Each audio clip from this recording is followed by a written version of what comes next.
গত কয়েকদিনের টানা আন্দোলন শেষে আজকে আবারও ঢাকা দক্ষিণ সিটি কর্পোরেশনের মেয়র ইশরাক হোসেনকে দায়িত্ব গ্রহণের জন্য যে আন্দোলন, সেই আন্দোলন কর্মসূচিটি ইতিমধ্যে ঠিক প্রধান উপদেষ্টার যে বাসভবন রয়েছে সেই বাসভবনের থেকে কিছুটা দূরেই তাদের অবস্থান, এবং আজকে সকাল থেকে কিন্তু তারা এখানে বিএনপি এই মুহূর্তে যেহেতু বাংলাদেশের সবচেয়ে বড় রাজনৈতিক দল, তাদের কিন্তু একটা অবশ্যই অন্তর্বর্তীকালীন সরকারকে তাদের একটা সহযোগিতা করতে হবে। ইশরাক ভাই তার মেয়র হওয়ার দাবিতে যে একটা রাজপথে একটা আন্দোলনের মতো করলেন, এটা কিন্তু তার একাই তিনি এটা করেননি। প্রথমে তিনি এটা স্বীকার করেননি যে এটা তার, কিন্তু পরবর্তীতে তিনি নিজে ওইখানে গিয়ে একসাথে আন্দোলন করেছেন। আসসালামু আলাইকুম দর্শক, দেশ ও দেশের বাইরে থেকে যারা এই মুহূর্তে ভিডিও ওপেন করেছেন সবাইকে অসংখ্য অসংখ্য ধন্যবাদ। দর্শক, প্রথমেই আপনারা শিরোনাম দেখেছেন, এখন দেখবেন বিস্তারিতর প্রথম অংশেই আপনারা দেখছেন ইশরাক নতুন করে আন্দোলন সৃষ্টি করেছেন উনি শপথ গ্রহণের জন্য। এখানে শপথ গ্রহণ করতে না দেওয়া পর্যন্ত আবারও ইশরাক আন্দোলনে মাঠে থাকবেন।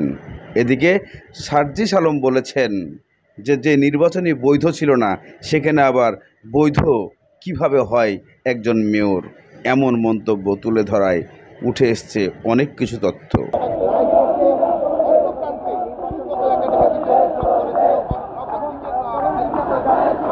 গত কয়েকদিনের টানা আন্দোলন শেষে আজকে আবারও ঢাকা দক্ষিণ সিটি কর্পোরেশনের মেয়র ইশরাক হোসেনকে দায়িত্ব গ্রহণের জন্য যে আন্দোলন, সেই আন্দোলন কর্মসূচিটি ইতিমধ্যে ঠিক প্রধান উপদেষ্টার যে বাসভবন রয়েছে সেই বাসভবনের থেকে কিছুটা দূরেই তাদের অবস্থান, এবং আজকে সকাল থেকে কিন্তু তারা এখানে অবস্থান করছে। কিছুক্ষণ আগে ঢাকায় ব্যাপক বৃষ্টিপাত হয়েছে। এইসব বৃষ্টিপাতের মধ্যেও এখানে যারা ইশরাক হোসেনকে মেয়র করার দাবিতে আন্দোলন করছেন তারা এখানে অবস্থান কর্মসূচি পালন করছেন, এবং বৃষ্টিতে ভিজেই তারা নানা ধরনের স্লোগান দিয়েছেন।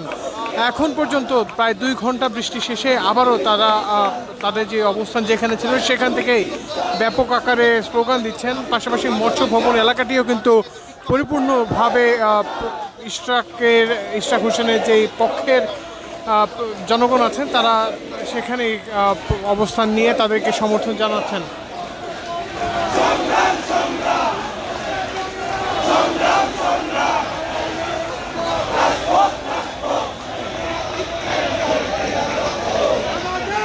আবারও যেটি আপনারা দেখছেন যে মিছিল নিয়ে তারা এখানে এসে উপস্থিত হয়, যে চিত্র সেটি লক্ষ্য করতে পারছেন যে মিছিল নিয়ে তারা এখানে এসে উপস্থিত হচ্ছেন। পাশাপাশি তারা স্লোগান একটি বিষয় করছেন যে বর্তমান অন্তর্বর্তীকালীন সরকারের যেই একজন উপদেষ্টা আসিফ মাহমুদ সজীব ভুঁইয়া তার পদত্যাগ তারা এখান থেকে দাবি করছে। যদি ইশরাক হোসেনকে তার যেই পদে পুনর্বহাল না করা হয় তাহলে এখানকার যারা অবস্থান নিয়েছেন তারা স্লোগানে বলছেন যে এক দফা আন্দোলনে পরিণত হবে এটি, এমন হুঁশিয়ারিও তারা কিন্তু দিচ্ছেন।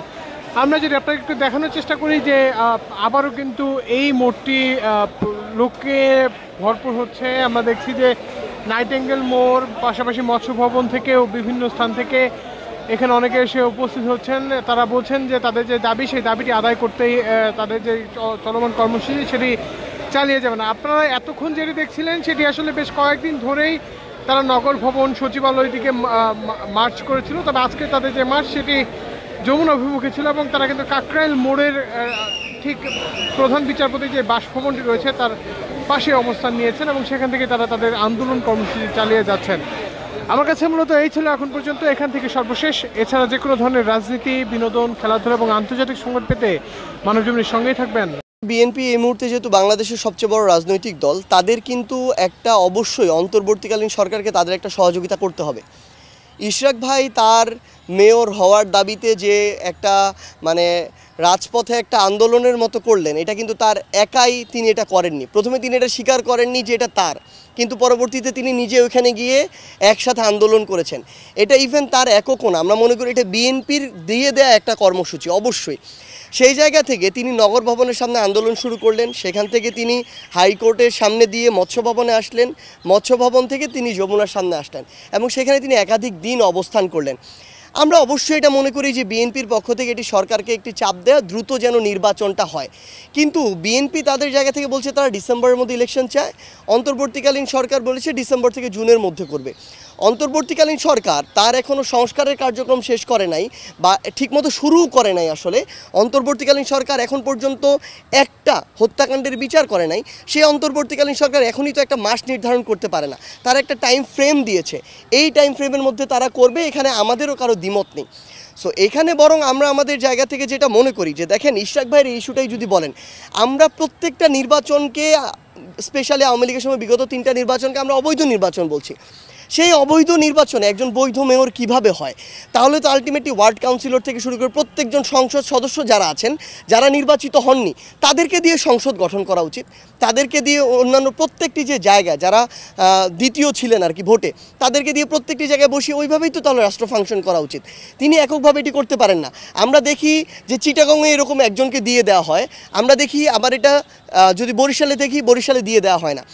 এই জায়গাটিতে আমরা এখনই বিএনপির মধ্যে বিচার বিভাগ থেকে শুরু করে বিভিন্ন গুরুত্বপূর্ণ জায়গা, আমলাতন্ত্রের জায়গা থেকে শুরু করে অনেক জায়গায় আমরা ক্ষমতার অপব্যবহার দেখা শুরু করছি। কিন্তু আমরা দেখেছি কোর্টে এই ঘটনা পর্যন্ত হয়েছে যে এটা যদি তাদের পক্ষ থেকে বলা হয়েছে এখানে যদি রায় স্পষ্ট না আসে, এটাকে যদি তারা স্টে করে দেয়, সেক্ষেত্রে তারা বিচারককে দেখে নিবে, এই হুমকি পর্যন্ত দেওয়া হয়েছে। তো এই জিনিসগুলো আমরা কিন্তু আওয়ামী লীগের সময় দেখেছি। তারা বড় রাজনৈতিক দল, তারা কোর্টে ক্ষমতার অপব্যবহার করবে, তারা রাজপথে তাদের এই জনসম্পৃক্ততাকে কাজে লাগিয়ে ক্ষমতার অপব্যবহার করবে, তাহলে তো কোনোদিন এই সরকার ভালোভাবে ফাংশন করবে না। সো এখানে বিএনপির নির্বাচন সবচেয়ে গুরুত্বপূর্ণ তাদের কাছে। সো তাদের তাহলে প্রধান উপদেষ্টার সাথে বসে ডিসেম্বর থেকে জুন, তিনি বলছেন, তারা ডিসেম্বর বলছেন, কাছাকাছি সময়, স্পষ্ট এই একটা মাসে প্রধান উপদেষ্টার কাছে তাদের মাস চাইতে হবে।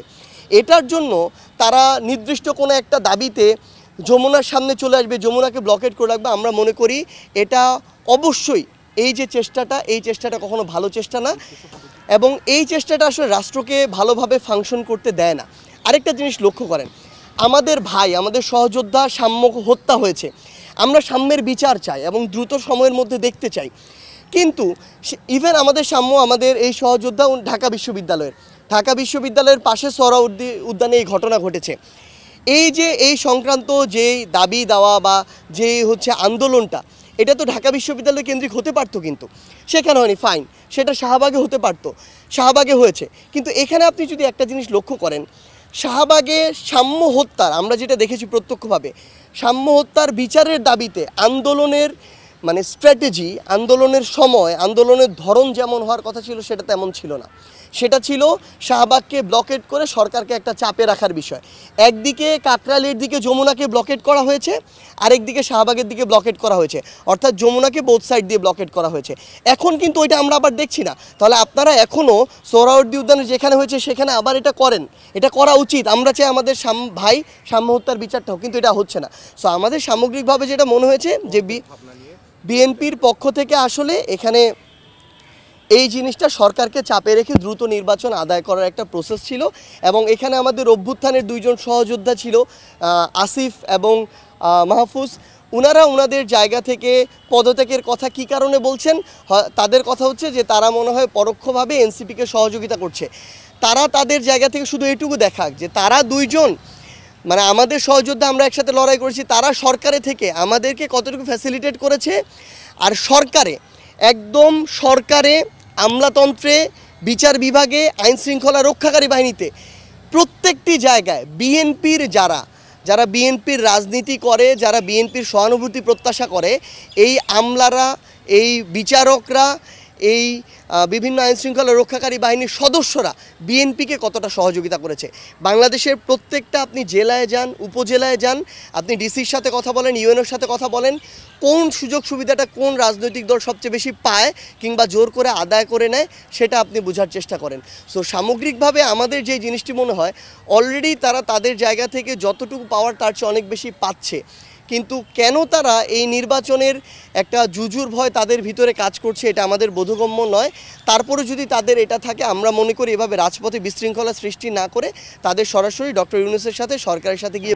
দর্শক, ইতিমধ্যে আপনারা দুইটা ভিডিও অংশ দেখেছেন, যেখানে সার্জিস আলম এবং ইশরাকের নেতাকর্মী ইশরাক সহ সবাই এই মন্তব্য করছেন। আসলে সার্জিস আলম যেটা বলছে সেটা কতটুকু যৌক্তিক এবং ইশরাক যেটা বলছে কতটুকু যৌক্তিক, অবশ্যই কমেন্টের মাধ্যমে আপনারা